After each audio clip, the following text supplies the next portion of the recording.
બનાસકાંઠા જિલ્લાના એલસીબી પોલીસે પાલનપુર તાલુકાના ધનિયાણા ગામ નજીક વાસડાથી નળાસર માર્ગ પરથી દારૂની હેરાફેરી ઝડપી પાડી છે. પોલીસે દિલ્હી નંબરની કિયા સોનેટ કારમાંથી 863 બોટલ વિદેશી દારૂ જપ્ત કર્યો છે. પોલીસ અધિક્ષક પ્રશાંત સુબેના માર્ગદર્શન હેઠળ જિલ્લા એલસીબીની ટીમે પેટ્રોલિંગ દરમિયાન બાતમીના આધારે આ કાર્યવાહી કરી હતી. જો કે પોલીસને જોઈને કારમાં સવાર બંને આરોપીઓ ગાડી મૂકીને ફરાર થઈ ગયા હતા.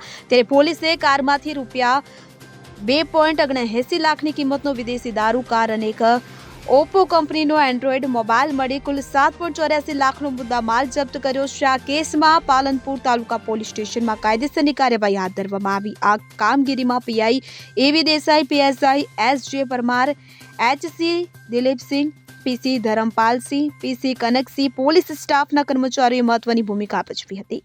Bureau report CN24 news. હવે જુઓ દેશ દુનિયાની તમામ ખબરો તમારી આંગળીના ટેરવે. ઉઠાવો મોબાઈલ અને ગૂગલ પ્લે સ્ટોર પરથી ડાઉનલોડ કરો અમારી CN24 ન્યૂઝ મોબાઈલ એપ.